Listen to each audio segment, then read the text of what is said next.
ওয়াকফ amendment bill যার পশ্চিমবঙ্গে মমতা ব্যানার্জি সর্বনাশ করে দিয়েছেন, সেক্ষেত্রেও হরগোবিন্দ দাস, চন্দন দাসের হত্যা থেকে শুরু করে নানা জায়গায় ঘরবাড়ি লুটপাট, আগুন দেওয়া, এগুলো মানুষ দেখেছে। এসআইআর নিয়ে সবাই ক্লিয়ার হয়ে গেছে যে খুব স্বচ্ছতার সঙ্গে ইলেকশন কমিশন এই এসআইআর করছে, এটা নট নিউ। তাই মমতা ব্যানার্জির এই মিথ্যাচার এবারে আর কেউ খাচ্ছে না। যাদের নিয়োগ করা হলো, হ্যাঁ,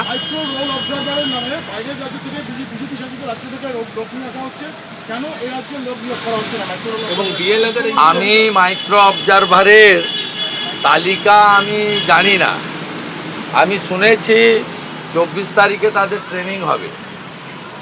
আমি চ্যালেঞ্জ করলাম মমতা ব্যানার্জিকে যে 3000 মাইক্রো অবজারভারের মধ্যে একজনও যদি পশ্চিমবঙ্গের বাইরের রাজ্যে কর্মরত কোনো মাইক্রো অবজারভারের নাম আপনি দেখাতে পারেন, তাহলে আমি ক্ষমা চাইব।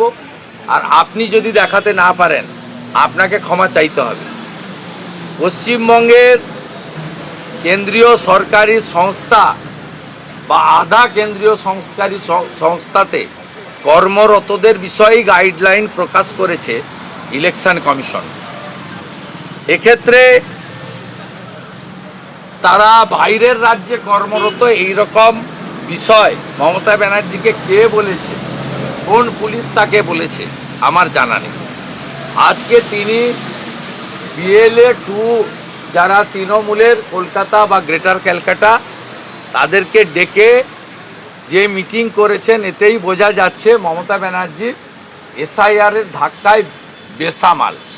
যিনি গোটা ভারতকে হেলিয়ে গুজরাটকে হেলিয়ে দেবেন বলেছিলেন, নিজেই হেলে গেছেন, তার আজকে আর্তনাদে বোঝা যাচ্ছে। এবং আজকে তিনি পুলিশকে, আমরা অনেক পুলিশ দেখেছি এর আগে, আমরা দেখেছি ডগ ক্যাচার পুলিশ, আমরা দেখেছি ফুলকে আটকানোর জন্য পুলিশ, আমরা দেখেছি দড়ি ধরা পুলিশ, আমরা দেখেছি অনেক ধরনের পুলিশ। এই প্রথম দেখলাম মমতা ব্যানার্জি পুলিশকে বলছেন রাজনৈতিক কর্মসূচির মাইকটা কেন পুলিশ দেখে নিল না। তাই আজ থেকে পশ্চিমবঙ্গে আরও একটি পুলিশ চালু হলো, mic testing police. Mic testing পুলিশের আজকে উদ্ঘাটন করলেন মাননীয় পুলিশ মন্ত্রী নেতাজি ইন্ডোর স্টেডিয়ামে। আজকে তিনি নিজের রাজনৈতিক দলের লোকেদের বিভ্রান্ত করেছেন। তিনি বলেছেন নাম না থাকলে 6 নম্বর ফর্মে আবেদন করতে ইআরও বা ইআরওর কাছে। আমি তৃণমূলের বিএলএ 2দের বলবো, আপনাদের নেত্রী, আপনাদের সুপ্রিমো তথ্য জানেন না, পড়াশোনা নেই এবং ভেতরে ঢোকেন না, লোক কান দিয়ে দেখেন। এক্ষেত্রে আপনারা এর বুদ্ধিতে পড়বেন না। বিএলও যারা বুথে বুথে আছেন তাদের কাছেই 6 নম্বর ফর্ম দিতে পারবেন, 7ও দিতে পারবেন, 8ও দিতে পারবেন। আর শুনানির সময় এইআরও বা ইআরও আপনাদের ডাকবেন, মাইক্রো অবজারভারের উপস্থিতিতে শুনানি হবে। শুভেন্দুদা, বারবার করে মমতা বন্দ্যোপাধ্যায় অমিত শাহকে টার্গেট করেন, অমিত শাহকে নিয়ে বাজে কথা বলেন। এত রাগ কিসের অমিত শাহকে নিয়ে? এবং তিনি বারবার আজকেও বলেছেন যে অমিত শাহ ষড়যন্ত্র করছেন, প্রধানমন্ত্রী হয়তো সবটা জানেন না, তিনি স্বৈরাচারী। কেন টার্গেট অমিত শাহ বারবার?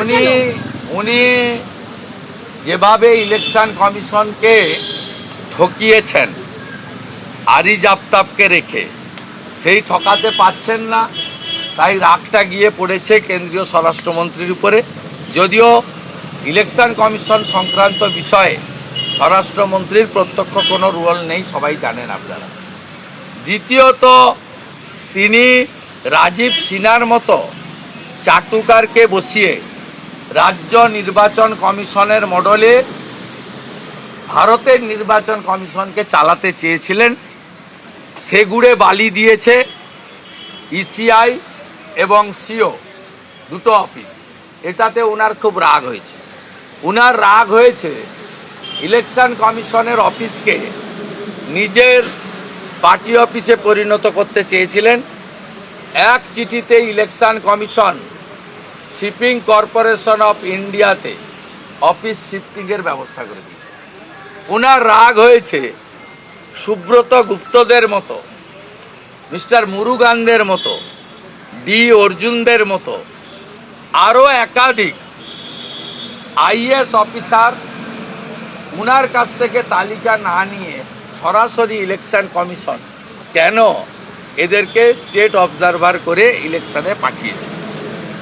উনি যেভাবে গত 6 বছর আরিজ আফতাবকে দিয়ে ইলেকশন কমিশনের অফিস চালিয়েছেন, সেটাতে চালাতে পারছেন না, তাই উনার রাগটা গিয়ে দিল্লির উপরে পড়েছে এবং ভারতবর্ষের বর্তমান আয়রনম্যান স্বরাষ্ট্রমন্ত্রী নরেন্দ্র মোদীজির যোগ্য মন্ত্রিসভার সহকর্মী, যার নেতৃত্বে ডক্টর শ্যামাপ্রসাদ মুখার্জির স্বপ্ন পূরণ হয়ে 370 ধারা 35-এর এ কাশ্মীরে বাতিল হয়েছে, সেই অমিত শাহজিকে টার্গেট করেছেন। এতে কোনো লাভ হবে না। 2000 নাম্বার, সাল শেষ হতে যাচ্ছে, আর মাত্র আপনি 4 মাস কয়েকদিন আছেন। আপনি ভালো করে কেক খান, এক্সমাস পালন করুন, নলেন গুড়ের পায়েস খান, জয়নগরের মোয়া খান, আর যা যা আনন্দ করতে চান করে নেন।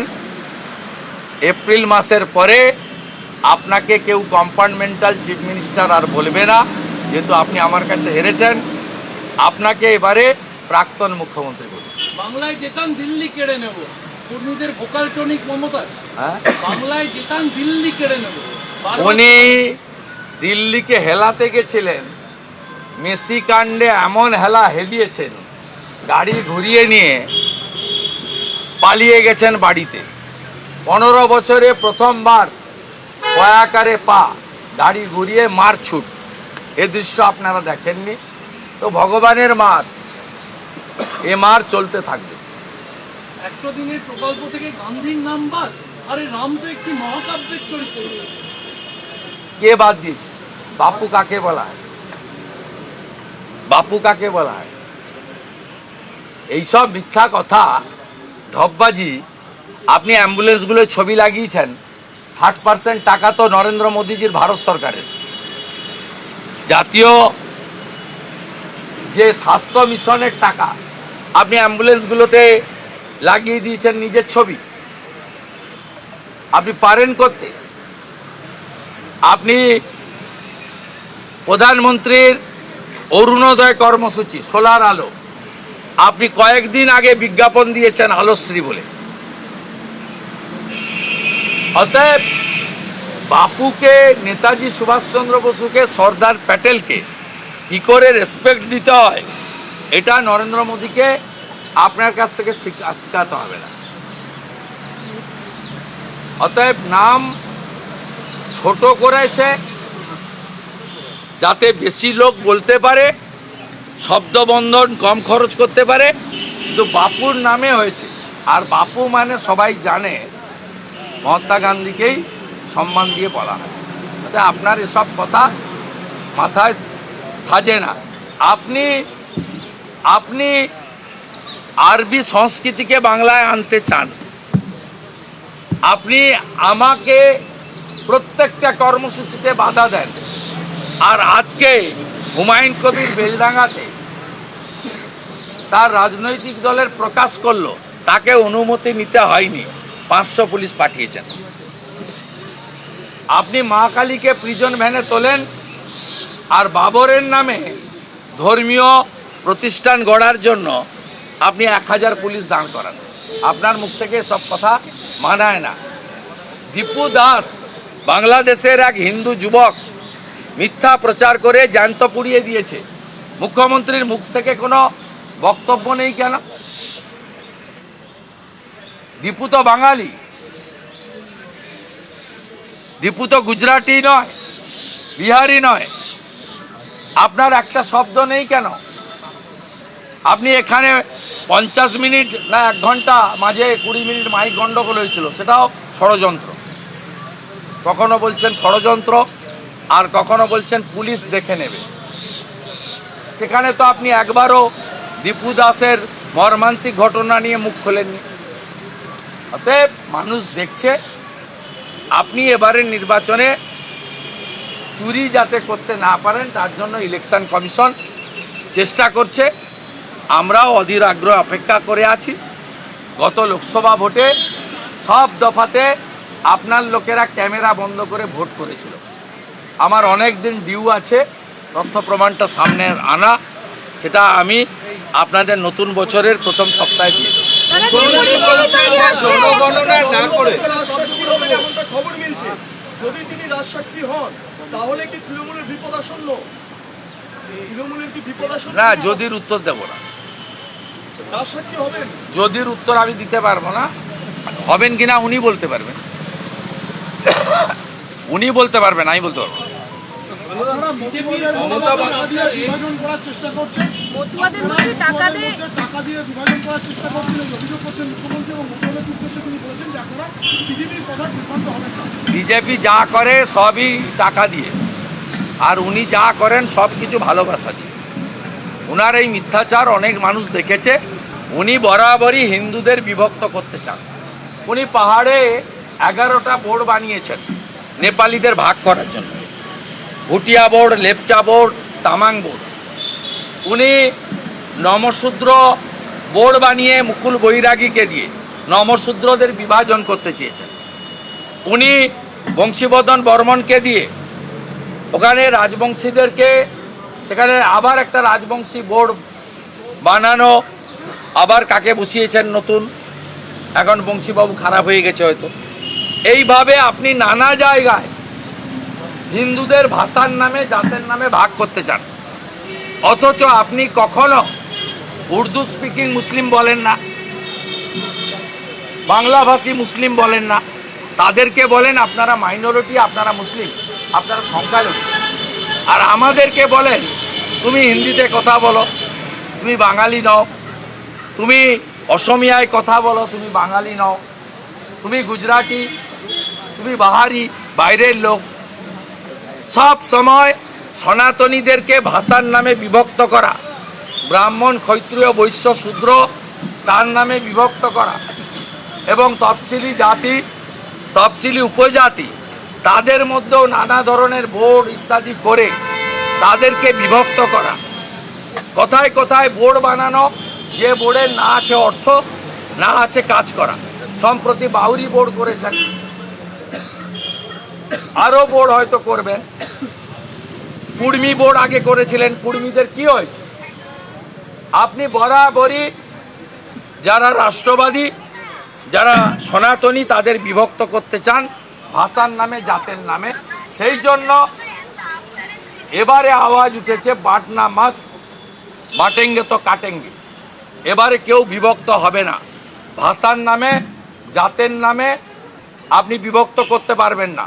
রামকৃষ্ণ মিশন, ভারত সেবাশ্রম, ইসকন, ঠাকুর অনুকূল চন্দ্র, ভিন্ন ভিন্ন পথ মত থাকলেও আমরা সবাই at the end of the day ভারতীয় এবং বৃহত্তর সনাতনী গোষ্ঠীর অংশ।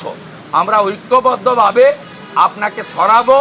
বাংলাদেশের জামাতি কালচার পশ্চিমবঙ্গে ঢুকছে, এতে ইসলামিক মৌলবাদ কট্টরপন্থীরা উৎসাহিত হচ্ছে, এবং বিশেষ করে মুসলিম দিদিরা, বোনেরা, কন্যারা তাদেরকে যে ধরনের বাংলাদেশ, পাকিস্তানে যে ধরনের অধিকার কেড়ে নেওয়া হয়, পোশাক থেকে শুরু করে নানাভাবে, এই জিনিসও পশ্চিমবঙ্গে আমদানি করার চেষ্টা আপনি করছেন। তাই আপনি মা কালীকে পিজন ভ্যানে তুলতে পর্যন্ত ছাড় দেননি। আর না, আমার বাংলাদেশ ডেপুটি হাই কমিশন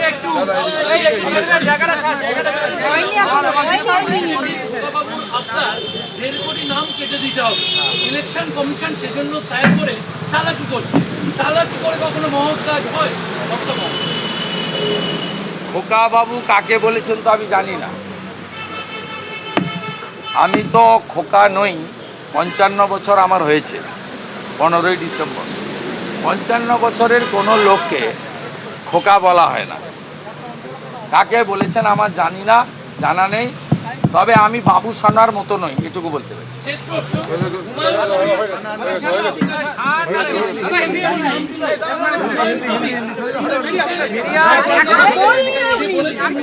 এমএলএদের ছুঁড়ে ফেলে দেবে বেঙ্গল করে। আমি 70 মুহূর্তে তিনি যাবেন বিধানসভায়। শুভেন্দু অধিকারী কেন? অধিকারী ক্ষমতা থাকলে কিছু করে দেখা, এখন তো দেখাবে তৃণমূল দেবে। ঠিক আছে, ঠিক আছে, উনি জিতে আসুন, দেখা হবে। ওনার মনে হয় বুঝতে ভুল হচ্ছে।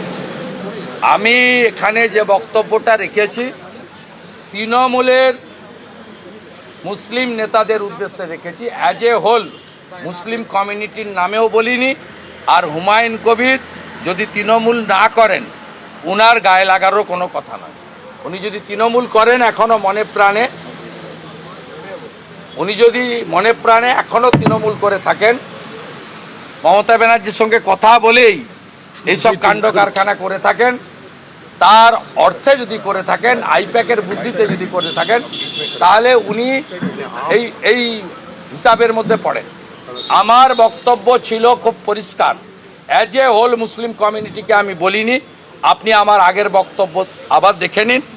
আমি বলেছিলাম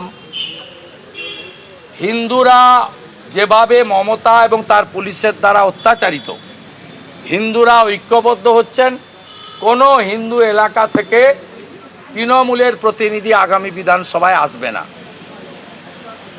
আমি যদি যা বলে থাকি সেটা তৃণমূলের মুসলিম নেতাদের উদ্দেশ্য করে বলেছি।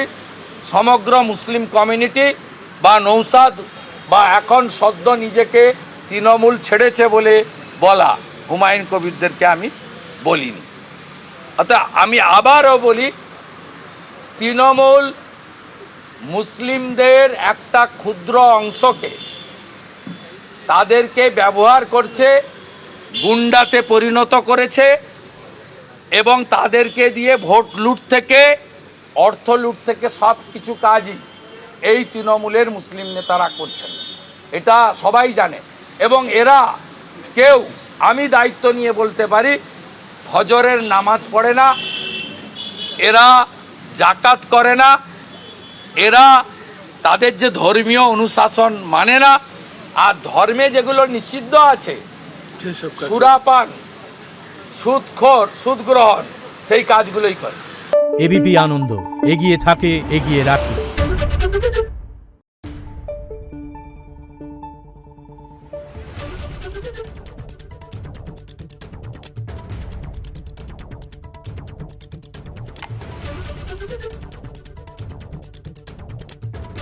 Thank you.